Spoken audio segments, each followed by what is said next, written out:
예, 정읍 고창 출신 민주평화당 원내대표 유성엽입니다. 84일이 지나서야 겨우 국회가 문을 열었습니다. 국회 문을 열자고 릴레이 시위까지 했지만은 거대 양당의 다툼 앞에 무력하기만 했습니다. 그래서 법률로 제정을 하고자 합니다. 문호동 무임금의 원칙을 적용해서 일하지 않으면 월급과 수당 등 어떠한 지원도 받지 못하게 하겠습니다. 국회의원에 대한 국민 소환제 역시 반드시 필요합니다. 일하지 않는 국회를 대한민국에서 영원히 퇴출시키겠습니다. 친애하는 국민 여러분, 저는 문재인 정부의 성공을 간절히 바랐습니다. 촛불 시민혁명의 여망을 실현해서 새로운 대한민국이 되기를 간절히 소망했습니다. 비록 정부 여당의 성공으로 야당의 입지가 좁아진다 하더라도 국민의 삶이 나아지기를 진심으로 원했습니다. 그러나 안타깝게도 현실은 그러지 못합니다. 올 1분기 우리나라는 10년 만에 마이너스 0.3%의 역성장을 기록했습니다. 세계에서 가장 빠른 저출산 고령화, 늘 부족한 일자리, 갈수록 더 심해지는 양극화와 사회적 갈등까지 지금 우리는 유례없는 총체적 위기를 맞고 있습니다. 외교는 어떻습니까? 남북관계의 진전은 이제 돌이킬 수 없는 역사적 흐름이 되었습니다. 북한 비핵화와 한반도의 항구적 평화를 위한 문재인 정부의 노력과 성과에 박수를 보냅니다. 그러나 미국의 방위비 증액 요구와 중국발 미세먼지, 그리고 최근 일본의 무역 보복 등 난관들이 여전히 산적해 있습니다. 안보는 더욱 심각합니다. 북에서 목선이 넘어와 셀프 신고를 하는데도 은폐와 축소에만 급급합니다. 햇볕 정책은 튼튼한 안보가 바탕이 되어야 하는데도 정작 그 기초는 온데간데 없습니다. 이것이 안타까운 대한민국의 현실입니다. 지금 대한민국의 모든 문제는 정치가 민생을 외면한 결과입니다. 존경하는 국민 여러분, 우리 정치가 바로 서기 위해서는 먼저 선거제를 개혁해야 합니다. 연동형 비례대표제는 국민이 투표한 대로 민심을 그대로 반영하고자 하는 선거제도입니다. 우리 정치를 한 단계 발전시킬 대안입니다. 그러나 지금 패스트트랙에 올린 개정안은 반쪽짜리에 불과합니다. 이대로 국회의원 정수를 고정시킨 상태에서 비례대표 숫자만 늘린다면 농어촌 지역구는 큰 폭으로 줄어들게 됩니다. 실제로 지방 분권과 균형 발전에 심대한 위기로 작용할 것입니다. 무조건 비례대표제를 폐지하자는 한국당 제안 역시 한국당이 좀 들어왔으면 더 좋았는데 기득권 양당 체제를 유지 강화하고자 하는 꼼수에 불과합니다. 선거법 개정이 어렵게 상정된 만큼 우리 정치를 개혁하고 발전시킴과 동시에 지방균형 발전이 무너지지 않도록 해야 합니다. 또한 정치개혁에 있어 선거제 개혁과 분권형 개헌은 따로 봐서는 안 됩니다. 한 사람에게만 권력이 집중되는 제왕적 대통령제의 한계를 벗어나야만 비대해진 행정부를 견제하고 전직 대통령의 구속 릴레이를 막을 수 있습니다. 권력은 나누어야 부패하지 않는 법입니다. 또한 개헌은 문재인 대통령의 공약이기도 합니다. 선거제 개혁과 분권형 개헌을 연계해서 정치개혁을 반드시 실현시켜야 합니다.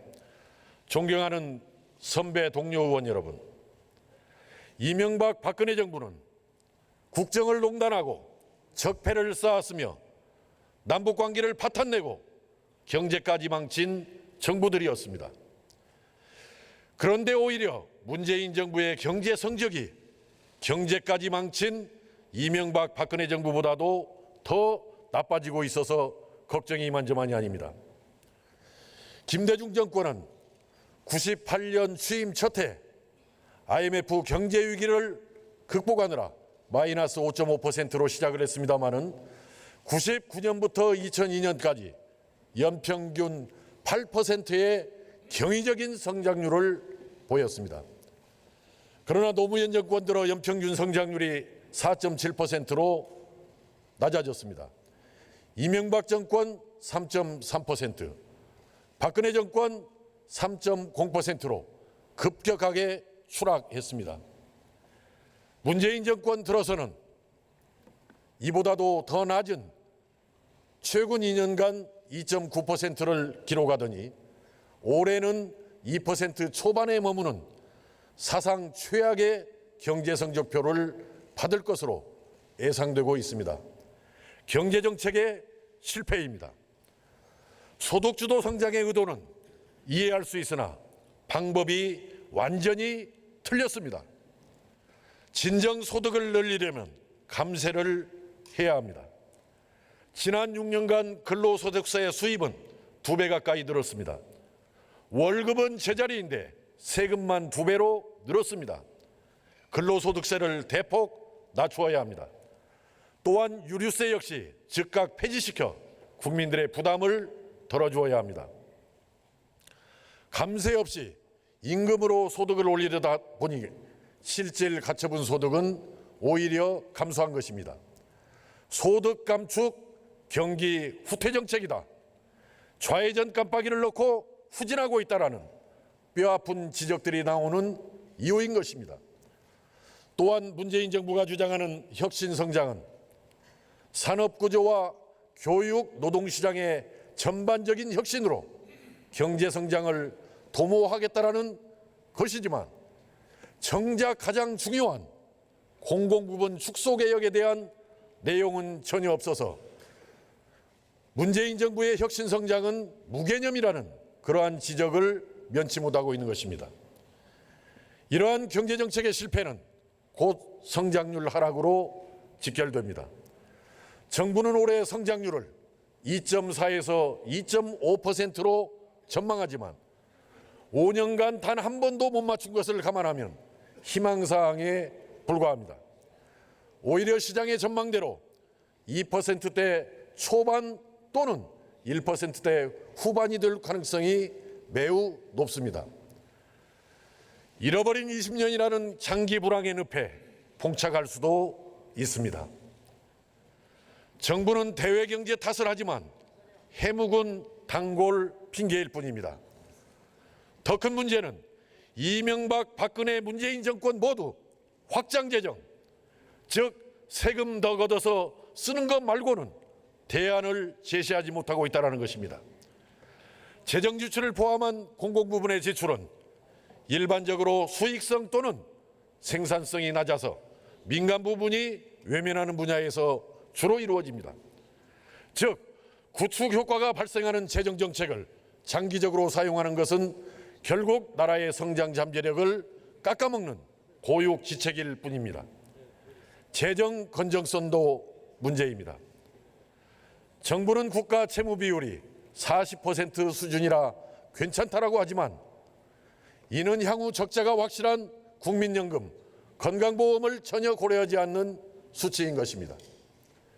이미 국가부채는 1,700조를 돌파하였고 공무원 군인연금의 충당부채는 매년 100조 원씩 늘고 있습니다. 결국 재정 확장은 답이 아닙니다.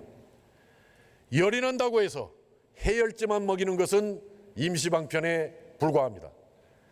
경제난과 경기부진의 근본적 원인을 찾아서 적실한 정책 처방을 해야만 합니다. 3당 교섭단체만 참여하는 경제 원탁 토론회는 아무런 의미도 없습니다. 또 다른 정쟁의 장이 될 뿐입니다. 이보다는 정부와 5당, 전문가와 시민단체 등 경제 구성원 모두가 참여해서 경제난의 원인을 정확하게 파악하고 구체적 대안을 마련하기 위한 경제 살리기 국민참여회의를 즉각 구성할 것을 강력하게 촉구합니다. 존경하는 국민 여러분, 우리 경제난의 해법을 DJ이노믹스에서 찾아야 합니다. 5년 안에만 극복해도 세계적 찬사를 받을 것이라던 단군일의 최대의 환란을 1년 만에 극복해내고 99년부터 2002년까지 연평균 8%가 넘는 경이적인 성장을 이룩한 그때의 정책을 되새겨야 합니다. 당시 DJ 정부의 핵심 정책은 공공부문 20% 감축이었습니다. 지금 필요한 정책이 바로 공공부문 축소 개혁입니다. 현재 우리나라 공무원은 170만 명입니다. 인건비로만 한 해 80조 원이 쓰이고 있습니다. 370조의 부채를 지닌 공기업 평균 연봉은 7,800만 원으로 일반 근로자의 2배 수준입니다. 부패지수는 OECD 최하위권이고 청와대를 비롯한 고위공직자 3명 중 1명은 강남 아파트를 보유하고 있습니다. 이러다 보니 청년 취업준비생 3명 중 1명은 공무원을 준비하고 있으며 청소년들 장래희망 1순위 역시 공무원이 되어버렸습니다. 세계적 투자자 짐 노저스는 10대의 꿈이 공무원인 나라에는 투자할 매력이 없다라고 했습니다. 외국 언론에서는 한국에서 공무원 되는 것이 하버드 입학보다도 어렵다며 냉소하고 있습니다. 상황이 이런데도 정부는 공공부문 일자리 81만 개를 늘리겠다고 합니다. 공무원 17만 명을 신규 채용하겠다 합니다. 17만 명을 신규 채용하면 30년 근속 기준으로 연금까지 총 327조 원의 예산이 소요됩니다. 이 모두가 결국 세금입니다. 세금으로 성장시키고 세금으로 일자리를 만드는 것은 결국 미래를 팔아 현재를 사는 것입니다. 우리는 공무원을 늘리다 파탄 나버린 그리스 사태를 직시할 필요가 있습니다. 170만 공무원 중 30%인 50만 명을 감축하여야 합니다. 또한 공무원연금을 대폭 줄이고 공기업 처우도 크게 줄여서 거품을 걷어내야 합니다.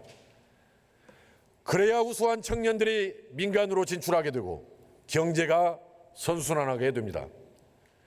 그리고 여기서 확보한 재원으로 실업수당의 규모와 기간을 확대하고 재취업 교육을 내시로 하는 등 사회 안전망을 촘촘하고 튼튼하게 구축해야 합니다. 나아가 이를 바탕으로 노동의 유연성을 높이는 노동개혁을 반드시 이루어야 합니다. 그래야 나라의 경쟁력이 살아나고 장기 불황의 늪에서 벗어날 수 있습니다. 국민 여러분, 공무원이 꾸민 나라에는 희망이 없습니다. 경제를 살리기 위해, 희망을 찾기 위해 늦었지만 지금부터라도 대대적이고 적극적인 공공부문 축소개혁에 즉각 착수해야 합니다. 최저임금에 대해서도 한 말씀 드리고자 합니다. 2년간 30%의 급격한 최저임금의 상승은 결국 서민의 일자리를 빼앗고 우리 경제를 힘들게 하였습니다. 사실 내년도 최저임금은 동결해야 합니다. 그러나 정 어렵다면 적어도 업종별 차등 지급이라도 해야 합니다. 업종의 특성을 무시하고 일괄적으로 지급하는 것은 오히려 평등이 아닌 역차별입니다. 소상공인과 농민에 대한 업종별 차등 적용을 다시 한번 심도 있게 검토하길 당부드립니다. 존경하는 국민 여러분, 3당 국정에서 농업이 소외된 지 오래되었습니다. 3당 대표 연설 어디에서도 농업에 대한 말씀이 한마디도 없어 유감스럽습니다. 국민소득만 높다고 선진국이 아닙니다. 농업과 농촌이 살아나야 명실상부한 선진국이 될 수 있는 것입니다. 방어적이고 소극적인 정책을 적극적 육성 정책으로 전환시켜야 합니다. 농업 예산, 특히 직불금 예산을 대폭 확충해야 합니다. 국민의 식량 주권을 지킬 수 있도록 정부의 전향적 태도를 요구합니다. 존경하는 선배 동료 의원 여러분, 우리는 이번 5.18 망언을 통해 그릇된 역사관이 얼마나 큰 사회적 갈등과 비용을 가져오는지 다시 한번 확인하였습니다. 근현대사에 대한 합리적이고 객관적인 정리가 필요합니다. 우리 헌법 전문에는 3.1운동 정신을 계승한다 하였으나 사실 그 이전에 반봉건 항일운동의 효시가 되었던 동학농민혁명이 있었습니다. 이 나라의 자주와 독립, 민주화를 이끌었던 동학농민혁명 정신을 헌법 전문에 포함시키고 참여자들을 독립유공자로 지정하여 애우해야 합니다. 5.18 민주화운동 역시 하루빨리 진상조사단이 꾸려져서 전두환 등 책임자에 대한 실체적 조사와 강력한 처벌을 해야 합니다. 또한 노걸리 사건, 제주 4.3 사건, 거창 사건 등에 대한 진상규명을 적극 지원하고 이 중 유일하게 아직까지 특별법이 없는 여순 사건에 대한 특별법 제정도 조속히 이루어져야 합니다. 다시는 역사에 대한 왜곡과 망언이 반복되지 않도록 민주당과 한국당의 적극적 협조를 요구합니다. 친애하고 존경하는 국민 여러분, 대한민국이 다시 일어나기 위해서는 우리는 익숙한 것들과 결별해야 합니다. 정치에서는 제왕적 대통령제와 결별하고 민심을 그대로 반영하는 완전한 연동형 비례대표제를 도입해야 합니다. 경제는 잘못 설계된 소득주도 성장에서 벗어나서 공공부문을 과감하게 축소개혁해야 합니다. 민주공화국이 아닌 공무원공화국을 탈피해야 합니다. 무엇보다도 기득권 양당 체제와 작별해야 합니다. 남탓만 하며 기득권 유지에 급급한 적대적 공생정치와 영원히 결별하고 변화와 희망의 새로운 정치로 나아가야 합니다. 국민 여러분, 탁상머리 정치 이데올로기를 탈피해 오로지 민생과 경제만 생각할 새로운 정치 세력의 태동과 구축에 힘을 보태주십시오. 저희가 대한민국의 새로운 희망을 만들어 가겠습니다. 감사합니다.